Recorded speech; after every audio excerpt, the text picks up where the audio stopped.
Good morning class, how are you all? Welcome to our YouTube channel that is biology. Dear student, आज हम लोग start करने वाले हैं क्लास 10 का साइंस सब्जेक्ट। ठीक है, साइंस पार्ट 2, जिसमें हम लोग जितने भी वहाँ पे बायोलॉजी के चैप्टर्स हैं उनके बारे में हम लोग वहाँ पे पढ़ने वाले हैं। ठीक है, तो अभी तक आपने हमारे चैनल को सब्सक्राइब नहीं कर दिया है तो जल्दी से सब्सक्राइब कर दीजिए और इस वीडियो को अपने फ्रेंड के साथ भी शेयर कीजिए। तो फिर शुरू करते हैं आज का लेक्चर।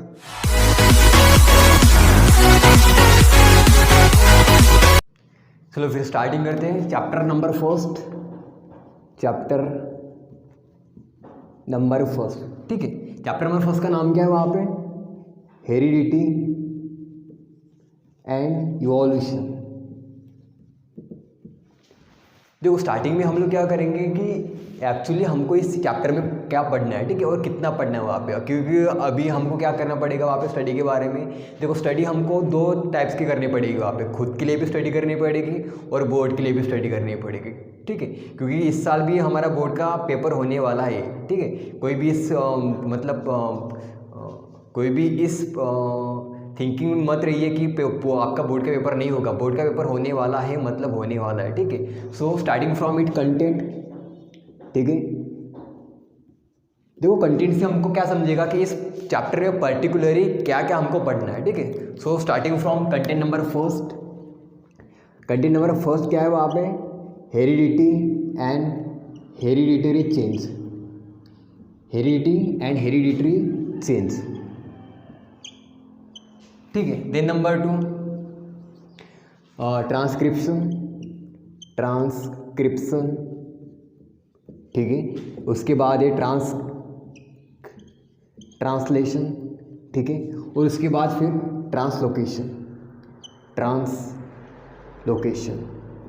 ठीक है, 1.1 heredity and hereditary changes. 1.2 that is transcription, translation and translocation. Then 1.3 that is evolution. ठीक है, then number 4 that is evidence of evolution. ठीक है, then number 5 and that is Darwin theory of natural selection. ठीक है, इतनी होगी content. Then content number 6 that is Lamarckism. ठीक है, then content number 7 that is selection. ठीक है, then number 8 and that is one of the important content of chapter number first that is human evolution.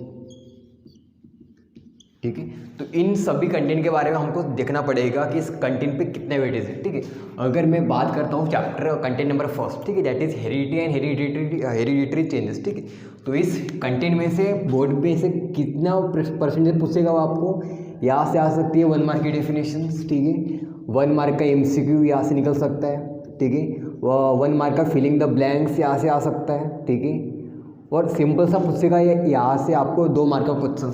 ठीक है, कि heredity और hereditary changes वहाँ पे क्या होता है। ठीक है, तो हमको वहाँ पे लिखना पड़ेगा अभी, तो उस हिसाब से हम लोग यहाँ पे पढ़ने वाले हैं। ठीक है, then content 1.2 that is transcription, translation and translocation. ठीक है, सेम यही फार्मूला हम लोग यहाँ वहाँ पे यूज़ करेंगे अगर इस कंटेंट से पेपर में आपको आता है। ठीक है, तो यहाँ से क्या आएगा? 1 मार्क की MCQ। ठीक है, MCQ आ सकता है प्लस डेफिनेशंस। ठीक है, यहाँ पे 3 डेफिनेशंस हैं अप्रोक्सीमेटली, तो उसके बारे में हम लोग पढ़ेंगे अभी बाद में। देन यहाँ से आ सकता है 2 मार्क का क्वेश्चंस और 3 मार्क का क्वेश्चंस। ठीक है, बाद में हम लोग वहाँ पे जब लेक्चर खत्म होगा तब मैं आपको बता दूंगा कि यहाँ से पॉसिबली कौन से क्वेश्चंस पेपर में आ सकते हैं। ठीक है, then number 3 that is evolution. ठीक है, यहाँ से आपको क्या पूछेगा? 1 मार्क का MCQ यहाँ से आ सकता है। ठीक है, डेफिनेशन भी यहाँ से आ सकती है सिंपल सी 1 मार्क के लिए, और यहाँ पे आएगा 2 मार्क का questions. Right short notes on evolution. ठीक है, यहाँ पे चार्ट भी है, चार्ट के बारे में हम लोग डिस्कस करेंगे बाद में। अगर पॉसिबली आता है तो यहाँ पे 2 मार्क का आएगा चार्ट। ठीक है, चार्ट बनाओ। ठीक है, then content 1.4 and that is evidence of evolution. यहाँ से आपको आएगा 2 मार्क का क्वेश्चंस और 3 मार्क का क्वेश्चंस। ठीक है, यहाँ पे भी चार्ट है, तो उस हिसाब से हम लोग यहाँ पे पढ़ने वाले हैं। ठीक है, स्टेप बाय स्टेप सिस्टमेटिक से। Then number 5 that is Darwin theory of natural selection. ठीक है, यहाँ से आ सकती है 1 मार्क की MCQ। ठीक है, और यहाँ से आ सकता है पॉसिबली 2 मार्क का क्वेश्चंस, ठीक है। Then content 1.6 and that is Lamarckism, possibly यहाँ से आ सकता है 2 मार्क का क्वेश्चंस, ठीक है। 1 मार्क की डेफिनेशन यहाँ से आ सकती है पेपर में, ठीक है, और 3 मार्क का क्वेश्चन यहाँ से आ सकता है, ठीक है, 3 mark questions. Okay, then number 7 1.7 and that is selection, यहाँ से सिंपल सी 1 मार्क का डेफिनेशन यहाँ से आ सकता है, डेफिनेशन प्लस 1 मार्क MCQ, ठीक है। Then content 1.8 and that is human evolution, बहुत ही इंपॉर्टेंट कंटेंट है इस चैप्टर का, ठीक है। यहाँ से पॉसिबली 1 मार्क MCQ, ठीक है, 1 मार्क डेफिनेशंस, ठीक है, यहाँ से पॉसिबली 3 मार्क का और डायरेक्ट 5 मार्क क्वेश्चंस यहाँ से आ सकता है 5 मार्क क्वेश्चंस, ठीक है। तो ये होगी हमारी सिस्टमेटिक पैटर्न इस चैप्टर में का, ठीक है। इस चैप्टर में से मैंने यहाँ पे क्या कर दिया कि किस कंटेंट को कितना वेटेज है, ठीक है, तो उस हिसाब से हम लोग वहाँ पे पढ़ने वाले सिस्टमेटिक से, ठीक है। यहाँ पे कंटेंट हो गए 1 से लेकर 8, that is heredity and hereditary changes, उसके बाद है ट्रांसक्रिप्शन, ट्रांसलेशन एंड ट्रांसलोकेशन, उसके बाद फिर देखेंगे हम लोग इवोल्यूशन, उसके बाद एविडेंस ऑफ इवोल्यूशन, उसके बाद फिर देखेंगे हम लोग Darwin theory of natural selection, उसके बाद देखेंगे हम लोग लैमार्किज्म, उसके बाद देखेंगे हम लोग सिलेक्शन, उसके बाद देखेंगे हम लोग ह्यूमन इवोल्यूशन, ठीक है। तो इस चैप्टर को ख़त्म करने के लिए मुझे लगने वाले हैं 4 डेज, ठीक है। इस चैप्टर को खत्म करने में मुझे कितने दिन लगेंगे? 4 दिन, ठीक है। 4 दिन में हम लोग यहाँ आई थिंक आज हम लोग कंप्लीट कर देंगे हेरिडिटरी यानी हेरिडिटरी चेंजेस, ठीक है, प्लस ट्रांसक्रिप्शन, ट्रांसलेशन, ट्रांसलोकेशन आज खत्म हो जाएगा हमारा। कल कंटेंट 1.3 से लेकर 1.4 कल हम लोग कर लेंगे, मतलब डे 2 में, ठीक है। उसके बाद कंटेंट 5 एंड 6 हम लोग कर लेंगे तीसरे दिन में, और कंटेंट 7 to 8, ठीक है, ये हो जाएगा हमारा 4 डे में, ठीक है। तो ये 4 दिन का पीरियड रहने वाला है, बहुत ही सिस्टमेटिक रहने वाला है। वहाँ पे हम लोग देखेंगे कि हर एक बारीक से बारीक जो कंटेंट रहेगा वहाँ पे उसके बारे में हम लोग डिस्कस करेंगे, ठीक है। मतलब हमें क्या होने वाला है, अल्टीमेटली इसका जो बेनिफिट्स रहेगा हमें खुद के लिए भी मिलने वाला है और बोर्ड के लिए भी मिलने वाला है, ठीक है। बाद में जैसे ही लेक्चर खत्म होगा तो मैं आपको यहाँ पे बोल दूंगा कि इस टॉपिक में से एक क्वेश्चन आपको आ सकता है, starting from content and that is 1.1, और जिस कंटेंट का नाम है वहाँ पे हेरिडिटी, ठीक है, and hereditary changes. Content number first का नाम क्या है? हेरिडिटी एंड हेरिडिटरी चेंजेस, ठीक है, ओके। देन अभी इसमें हम लोग क्या देखेंगे, सबसे पहले कि हेरिडिटी का मीनिंग क्या होता है, ठीक है। सो हेरिडिटी का meaning starting from number first point and that is heredity definitions, ठीक है। हेरिडिटी मतलब क्या होता है? It is a transfer of characters, ठीक है, from one generation to another generation, ठीक है। उसको हम लोग क्या बोलते हैं? Heredity, and that is called as heredity, ठीक है। बहुत ही सिंपल डेफिनेशन है हेरिडिटी की, ठीक है। देखो हम लोग यहाँ पे हेरिडिटी क्यों पढ़ रहे हैं? क्योंकि हमें एक्चुअली में पढ़ना है कि ह्यूमन का इवोल्यूशन कैसे हुआ था, ठीक है, उसके कैरेक्टर कैसे ट्रांसफर हुए थे, ये सब हम लोग कहाँ पे देखेंगे? इस कंटेंट में देखने वाले हैं, ठीक है। तो starting from the definition heredity, ठीक है, it is a transfer of characters, ठीक। देन फ्रॉम कहाँ से हो रही है? From one generation to another generation, उसको हम लोग क्या बोलते हैं? हेरिडिटी, ठीक है। इसमें और एक सिंपल सी डेफिनेशन आती है अगर हम लोग हेरिडिटी की बात करते हैं, तो फिर यहाँ पे एक चीज़ आने वाली है एंड दैट इज़ वेरिएशन, ठीक है। बहुत ही इंपॉर्टेंट टॉपिक, बहुत ही इंपॉर्टेंट डेफिनेशन है। आई थिंक ये 9 क्लास के साइंस 2 के आई थिंक ये जो डेफिनेशन है बहुत ही इंपॉर्टेंट डेफिनेशन है, और हमको कहाँ पे मिली थी? 9 क्लास में। याद करने की कोशिश करो यहाँ पे कि हमने हेरिडिटी एंड वेरिएशन चैप्टर को कहाँ पे पढ़ा था? 9 क्लास में, ठीक है। देन नंबर सेकंड कौन सी डेफिनेशन है वहाँ पे? है वेरिएशन। सो वेरिएशन का मीनिंग क्या होता है? वेरिएशन की डेफिनेशन क्या होती है? It is a difference between parents and offspring, उसको हम लोग क्या बोलते हैं? वेरिएशन, ठीक है। देखो क्या होती है वेरिएशन का मतलब, जैसे मेरे फादर है और उनके उनके फादर है, ठीक है। दोनों में कुछ ना कुछ तो वहाँ पे डिफरेंस होगा क्योंकि हम लोग कौन से मतलब कौन से वे ऑफ रिप्रोडक्शन से बर्थ करते हैं, सेक्सुअल से। अगर मैं असेक्सुअल की बात करता तो वहाँ पे पॉसिबल ही नहीं है, ठीक है। असेक्सुअल रिप्रोडक्शन में क्या होता है, जो भी पेरेंट सेल रहता है, ठीक है, उसके जैसा ही क्या प्रोड्यूस होता है, ऑफस्प्रिंग, ठीक है। उसमें दोनों के कैरेक्टर एकदम सेम रहते हैं, बट सेक्सुअल में वैसा नहीं होता, ठीक है। मेरे फादर है, मैं हूँ, मेरे फादर है, ठीक है, उनके अंदर जो कैरेक्टर्स है, ठीक है, मेरे अंदर भी है, ठीक है, बट वहाँ पे कुछ ना कुछ तो वहाँ पे डिफरेंस रहता होगा। तो उस डिफरेंस को क्या बोलते हैं हम लोग, वेरिएशन, ठीक है। जैसे कि मेरे पास अभी एक ब्लैक पेन है, मेरे पास अभी एक रेड पेन है, ठीक है, दोनों ही पेन है, ठीक है, बट इसके कैरेक्टर्स अलग है और इसके कैरेक्टर्स अलग है, ठीक है। यही सेम कंडीशन हम लोग कहाँ पे यूज़ करेंगे, हमारे बॉडी में यूज़ करेंगे, ठीक है। सो हम लोग क्या देख रहे हैं अभी, वेरिएशन। नंबर फर्स्ट क्या देखा था हम लोगों ने, हेरिडिटी, ठीक है।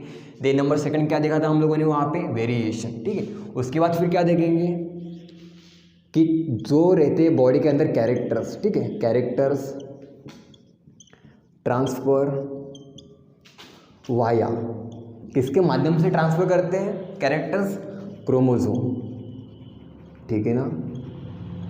समझ पा रहे हो ना, देखो बहुत ही सिंपल है। मैंने क्या बोला अभी, यहाँ पे कैरेक्टर कैसे ट्रांसफर कर रहे हैं, वाया क्रोमोसोम, ठीक है। अभी जो मैंने बोला था क्रोमोसोम के बारे में, ठीक है, क्रोमा का मतलब क्या आता है, कलर, सोमा का मतलब क्या, बॉडी, ऐसी बॉडी जो कैसी है, कलर है, तो उसको हम लोग क्या बोलेंगे, क्रोमोसोम। सिंपल डेफिनेशन हो गई वहाँ पे, ठीक है। तो ये बहुत ही सिंपल टेक्निक है। अगर आपको किसी भी पर्टिकुलर डेफिनेशन वहाँ पे नहीं आ रही है तो क्या कर देना, वहाँ पे डिवाइडेशन रूल को अप्लाई कर देंगे। क्रोमा का मतलब क्या हो गया, कलर, सोमा का मतलब क्या, बॉडी, ऐसी बॉडी जो कैसी है, कलर है, वहाँ पे कहाँ पे रहती है, सेल के अंदर, उसको हम लोग क्या बोलेंगे, क्रोमोसोम, ठीक है। समझ पा रहे हो ना, ओके। फिर हम लोग स्टार्टिंग करेंगे, ठीक है, उसके पॉइंट्स से, स्टार्टिंग फ्रॉम डाइवर्सिटी, ठीक है, डाइवर्सिटी देखेंगे, ठीक है। Number first, diversity due to the genetic variation. ये डाइवर्सिटी क्यों हमारे लिविंग ऑर्गेनिज्म मिल रही है हम लोगों को, क्यों मिल रही है, सिर्फ ड्यू टू जेनेटिक वेरिएशन, ठीक है। यहाँ पे क्या नाम आ रहा है, जेनेटिक वेरिएशन, ठीक है। जेनेटिक का मीनिंग क्या होता है, जीन, ठीक है। देखो क्या होता है, हमारी बॉडी बनी है सेल से, ठीक है। सेल हो गया, सेल का अंदर का पार्ट कौन सा है, वहाँ पे न्यूक्लियस, उसके अंदर का पार्ट कौन सा है, वहाँ पे न्यूक्लियोलस, सभी को पता है। Centre of cell that is called as nucleus and centre of cell that is called as nucleolus, ठीक है। तो इस पार्ट में क्या रहता है, जीन रहता है, ठीक है। जीन कैसे बना रहता है, जीन कैसे बना रहता है, डीएनए से, ठीक है। जीन की डेफिनेशन क्या है, it is a segment of DNA, ठीक है। जीन को हम लोग क्या बोलेंगे, segment of DNA that is called as gene, ठीक है। तो क्या होती है, जो भी हमारी सीक्वेंस रहती है जीन की, ठीक है, ये हो गया हमारी सीक्वेंस जीन की। अगर यार किसी रीज़न की वजह से due to the sudden change, ठीक है, किसी परमानेंट बोलो नहीं तो फिर वहाँ पे टेम्परेरी बोलो, कुछ वहाँ पे फॉल्ट होता है, ठीक है। कहाँ पे फॉल्ट होगा, न्यूक्लियोटाइड में, ठीक है। तो ये जो पेयरिंग रहेगी वहाँ पे वो अनपेयर हो जाएगी, ठीक है। यहाँ पे ए टी है, ठीक है, तो यहाँ पे ए के बदले यहाँ पे जी आ जाएगा, ठीक है। तो यहाँ पे पेयरिंग नहीं होगी ना, पॉसिबल नहीं है, क्योंकि ए पेयर विद टी और जी पेयर विद सी, ठीक है। तो ये हो गया हमारे न्यूक्लियोटाइड के पेयर, ये हो गया हमारा नाइट्रोजन बेसिस वहाँ पे, ठीक है। तो यहाँ पे क्या होगा, जो पेयरिंग रहेगी वो पॉसिबल नहीं रहेगी वहाँ पे। तो इस पॉइंट को हम लोग बोलेंगे म्यूटेशन पॉइंट, ठीक है, जो अभी हम लोग पढ़ेंगे यहाँ पे, ठीक है।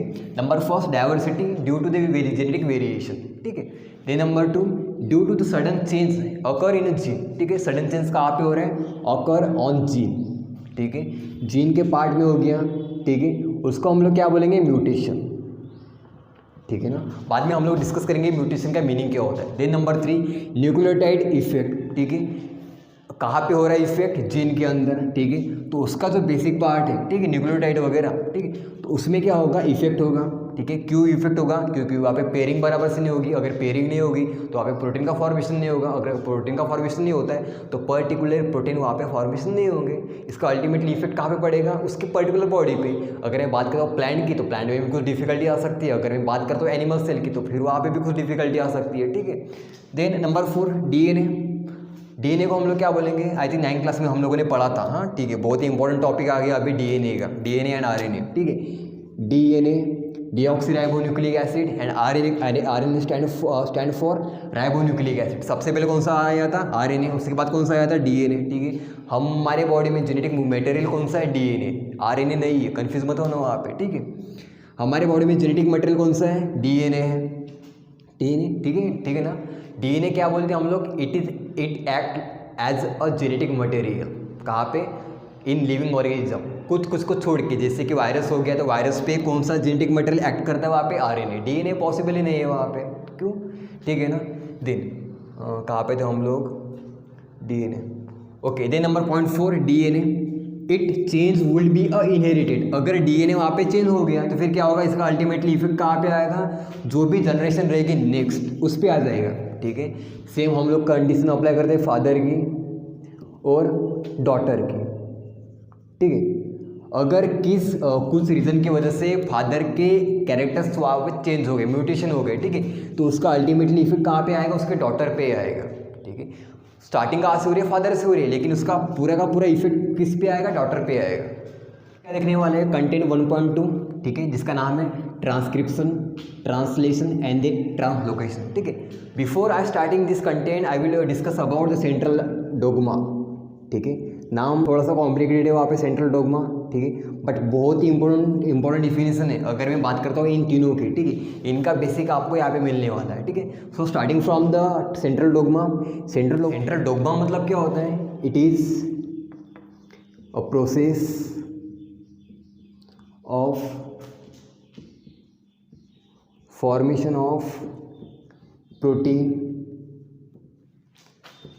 फ्रॉम डीएनए, ठीक है, थ्रू आरएनए, ठीक है, is called as central dogma. देखो बहुत ही इंपॉर्टेंट टॉपिक है, बहुत ही इंपॉर्टेंट डिफिनेशन है। अगर आपको ये डिफिनेशन समझ गई ना तो आपको इसका जो बेसिक वाला कंटेंट है 1.2 that is transcription, translation, translocation, ये 100% आपको समझ जाएगा वहाँ पे, ठीक है। मैंने क्या बोला अभी यहाँ पे सेंट्रल डोग्मा का definition, it is the process of formation of protein, ठीक है। यहाँ पे मेन कौन सा आ गया, फॉर्मेशन ऑफ प्रोटीन, ठीक है। कहाँ से होता है formation of protein, from DNA, ठीक है। किसके थ्रू हो रहा है वहाँ पे, आरएनए के थ्रू, उसको हम लोग क्या बोलेंगे, सेंट्रल डोग्मा, ठीक है। अभी इसको थोड़ा समझते हैं डायग्रामेटिकली। ये आ गया हमारा प्रोटीन, ठीक है, ओके। ये आ गया हमारा डीएनए, ठीक है। ये आ गया हमारा आरएनए, ठीक है, और ये आ गया हमारा प्रोटीन, ठीक है। इसको मैंने रीअरेंजमेंट किया है यहाँ पे समझने के लिए, ठीक है। स्टार्टिंग कहाँ से हो गई, डीएनए से। डीएनए से सबसे पहले क्या बनेगा वहाँ पे, आरएनए। आरएनए का कौन सा टाइप बनेगा वहाँ पे, आरआरएनए, ठीक है। आरआरएनए का मीनिंग मैसेंजर आरएनए, ठीक है। उसके बाद एमआरएनए से क्या बनेगा, प्रोटीन बनेगा, ठीक है। तो ये अल्टीमेटली हो गई पूरी की पूरी डेफिनेशन, जहाँ पे क्या आता है, ट्रांसक्रिप्शन भी आ गया, ट्रांसलेशन भी आ गया और ट्रांसलोकेशन भी आ गया, ठीक है। अगर मैं बात करता हूँ DNA to mRNA and that is called as transcription, transcription. अगर मैं बात करता हूँ mRNA to protein and that is called as translation, translation, ठीक है। बाकी कौन से रहेगा वहाँ पे, ट्रांसलोकेशन। तो वही डिवाइडेशन रूल हम लोग यहाँ पे अप्लाई कर देंगे। ट्रांस का मतलब क्या, ट्रांसफर, लोकेशन का मतलब क्या, प्लेस, ठीक है। यहाँ पे एक्चुअली में क्या होने वाला है, ट्रांसलोकेशन में जो भी रहने वाले राइबोसोम, ठीक है, उसका क्या होगा, लोकेशन चेंज होगी, यहाँ से लोकेशन चेंज, ठीक है। कहाँ से होगी, from starting to ending point, ठीक है। स्टार्टिंग कौन सा पॉइंट हो गया वहाँ पे, डीएनए, और एंडिंग पॉइंट कौन सा हो गया वहाँ पे, प्रोटीन, ठीक है। तो ये होगी अल्टीमेटली डेफिनेशन ट्रांसलोकेशन की। सिंपल डेफिनेशन होती है वहाँ पे ट्रांसक्रिप्शन की, it is a process of mRNA synthesis from DNA. एक बार रिपीट करता हूँ वहाँ पे मैं, it is a process of formation of mRNA from DNA is called as transcription, ठीक है। देन नंबर 2 कौन से वहाँ पे, protein. Simple, it is starting from the it is से करेंगे हम लोग, it is a process of formation of protein from mRNA और RNA is called as translation. और ट्रांसलोकेशन की यहाँ पे एक्चुअल में क्या होने वाला है, लोकेशन चेंज होगी, किसकी, राइबोसोम की। कहाँ से, from starting to ending point, उसको हम लोग क्या बोलेंगे, फिर हम लोग क्या देखेंगे, starting from the transcription. Transcription का मीनिंग क्या होता है, उसकी डिफरेंस क्या है, फॉर्मेशन ऑफ एमआरएनए, ठीक है, फ्रॉम डीएनए, उसको हम लोग क्या बोलेंगे, ट्रांसलेशन। हाँ, उसको हम लोग क्या बोलेंगे, ट्रांसलोकेशन, उसको हम लोग क्या बोलेंगे, उसको हम लोग क्या बोलेंगे, ट्रांसक्रिप्शन, ठीक है ना। देन उसमें हम लोग क्या देखेंगे, यहाँ पे देखो क्या होता है एक्चुअली में, एमआरएनए इज प्रोड्यूस, ठीक है। यहाँ पे फॉर्मेशन आपकी, यहाँ पे क्या फॉर्मेशन होता है, एमआरएनए का, ठीक है। MRNA is produce as per sequence of nucleotide, ठीक है। Then number 3 present on DNA, ठीक है। जो भी डीएनए के सीक्वेंस रहेंगे न्यूक्लियोटाइड के, जितने रहेंगे उतने क्या प्रोड्यूस होंगे वहाँ पे एमआरएनए सीक्वेंसेस, ठीक है। सीक्वेंस ऑलवेज कॉम्प्लीमेंट्री, ये बहुत ही इंपॉर्टेंट वहाँ पे पॉइंट है। क्या है पॉइंट वहाँ पे? सीक्वेंस इज ऑलवेज कॉम्प्लीमेंट्री, ठीक है। सीक्वेंस मतलब कौन से हो गए? A, T, ठीक है, G, C, ये हो गए आपके सीक्वेंसेस वहाँ पे न्यूक्लियोटाइड के, ठीक है। यहाँ पे क्या होगा? जो डीएनए का रहेगा, ठीक है, डीएनए का सिर्फ एक ही न्यूक्लियोटाइड वहाँ पे रहेगा जो रिप्लेस होगा एमआरएनए में, ठीक है। And that is T means T stand for thymine, ठीक है। जब भी एमआरएनए में ट्रांसफर होगा तो फिर यहाँ पे क्या आएगा? यू स्टैंड फॉर यूरासिल, ठीक है। सो यहाँ पे अगर मैं बात करता हूँ डीएनए के, तो डीएनए का सेम रहेगा, ये पेयरिंग विद टी और सी पेयरिंग विद सी। अगर मैं बात करता हूँ एमआरएनए की, ठीक है, तो एमआरएनए में क्या होगा? A, U, ठीक है ना, देन G, C, ठीक है। तो ये सीक्वेंस रहेंगे वहाँ पे। सीक्वेंस कैसे रहेंगे वहाँ पे? Always complementary. क्या देखेंगे? दैट इज ट्रांसलेशन, ठीक है ना। नंबर 4 देखो, ट्रांसलेशन में हम लोग वहाँ पे क्या देखने वाले हैं? एमआरएनए फॉर्म, ठीक है। ट्रांसलेशन में क्या होता है? एमआरएनए फॉर्म कहाँ पे होता है? इन न्यूक्लियस, ठीक है। ड्यूरिंग ट्रांसक्रिप्शन वो क्या कहाँ पे मूव करेगा? साइटोप्लाज्म में, ठीक है ना। Then carrying a coded message from DNA, ठीक है। डीएनए से क्या लेगा वो? कोडेड मैसेज, ठीक है। उसके बाद वो कैरिंग करेगा, जो सामने की प्रोसेस होगी बाद में वहाँ पे प्रोसेस मतलब वहाँ पे वो कैरिंग कर देगा, ठीक है ना। Then number 2 mRNA contain, mRNA में क्या रहते हैं? कोड, ठीक है। किसके लिए? For amino acid in the form of triplet codon, ठीक है। अमीनो एसिड वही चीज़ है जो कहाँ पे रहती है? प्रेजेंट प्रोटीन में।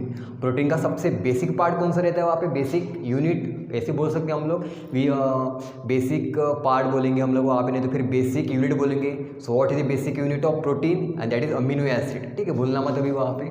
देन नंबर 3 अमीनो एसिड क्या सप्लाई करता है? सप्लाइड बाय टीआरएनए, ठीक है। यहाँ पे नाम कौन से आ रहे हैं? एमआरएनए आ गया, टीआरएनए आ गया, बाकी कौन सा रह गया वहाँ पे? आरआरएनए। तो आरआरएनए के बारे में हम लोग डिस्कस करेंगे बाद में, ठीक है। Then number 3 amino acid are supplied by tRNA. TRNA का मीनिंग ट्रांसफर आरएनए, ठीक है। Are bonded with the help of the rRNA, ठीक है। किसके हेल्प से बॉन्डेड रहेगा वहाँ पे? आरआरएनए के थ्रू वहाँ पे बॉन्डेड रहेगा, ठीक है। Then number 4 a movement of ribosome from one end of the mRNA to the, ठीक है ना, to the other end of the distance of one triplet codon during a translation, ठीक है ना। उसको हम लोग क्या बोलते हैं? And that is called as translocation, ठीक है। सिंपल डिफिनेशन हो गई वहाँ पे ट्रांसलोकेशन की। तो अभी तक हमने क्या पढ़ा? सबसे पहले चैप्टर के नाम starting from the chapter that is chapter number 1 heredity and evolution, ठीक है। उसकी कंटेंट पढ़े हम लोगों ने वहाँ पे, ठीक है। उसके बाद फिर हम लोगों ने क्या पढ़ा? डेफिनेशन, जो डेफिनेशन थी वहाँ पे हेरिडिटी की, उसके बारे में पढ़ा हम लोगों ने, ठीक है। देन उसके बाद कंटेंट 1.2 में क्या पढ़ा हम लोगों ने? ट्रांसक्रिप्शन, ट्रांसलेशन एंड ट्रांसलोकेशन, ठीक है। ट्रांसक्रिप्शन का मीनिंग क्या होता है? सिंपल में transcription is the process, transcription का सिंपल मीनिंग क्या होता है वहाँ पे? It is the process of formation of mRNA from DNA. उसको हम लोग क्या बोलेंगे? उसको हम लोग क्या बोलते हैं? ट्रांसक्रिप्शन, ठीक है। देन नंबर 2 में हम लोगों ने क्या देखा? It is the process of formation of protein from mRNA is called as translation, ठीक है। देन नंबर 3 कौन सी डेफिनेशन थी वहाँ पे? ट्रांसलोकेशन की थी। तो ट्रांसलोकेशन डेफिनेशन क्या है? Movement of ribosome from one end of the mRNA to the other end of the distance of one triplet codon during a translation, उसको हम लोग क्या बोलते हैं? ट्रांसलोकेशन, ठीक है। तो अभी तक हम लोगों ने इतना सारा पढ़ा, जो भी बाकी रहने वाला है, ठीक है। कंटेंट 1.3 1.4 कब पढ़ेंगे हम लोग? मतलब बोर्ड के पेपर में क्वेश्चंस कैसे आएंगे? सबसे पहले आ सकती है डेफिनेशन हेरिडिटी की, ठीक है, 1 मार्क के लिए। देन नंबर 2 वेरिएशन, ठीक है ना, ये भी आ सकती है 1 मार्क के लिए। अगर नहीं आता तो फिर यहाँ पे डाल देंगे वो एमसीक्यू में 1 मार्क के लिए। अगर ऐसा भी नहीं आता तो फिर क्या आएगा वहाँ पे? फिल इन द ब्लैंक्स, कितने मार्क के लिए? 1 मार्क के लिए, ठीक है।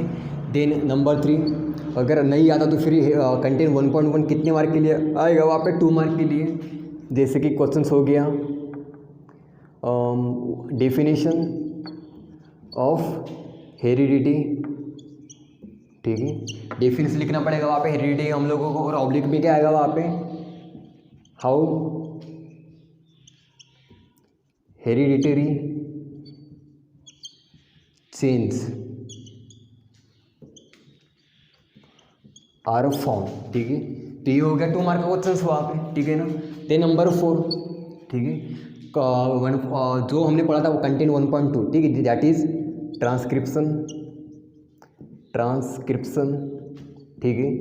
देन ट्रांसलेशन, और उसके बाद कंटेंट 1.2 का लास्ट वाला ट्रांसलोकेशन, ठीक है। अगर पॉसिबली अगर मेरे अगर क्या होगा कि आपसे में से क्या आएगा, ये तो होगी हमारी डेफिनेशन, ठीक है, definitions, MCQ, filling the blanks, ठीक है। कितने मार्क के लिए? 1 मार्क के लिए। अगर नहीं आता तो फिर डायरेक्टली क्या पूछेगा वो? 2 मार्क के लिए पूछेगा और 3 मार्क के लिए पूछेगा। कैसे पूछेगा वो? डेफिनेशन ऑफ 1, 2, 3 तीनों की डेफिनेशन लिखो वहाँ पे, ठीक है। Explain the transcription, explain the translocation and explain the translation, ठीक है। अगर ऐसा भी नहीं आता तो फिर 3 मार्क के लिए क्या पूछेगा वो? What is the transcription and give its,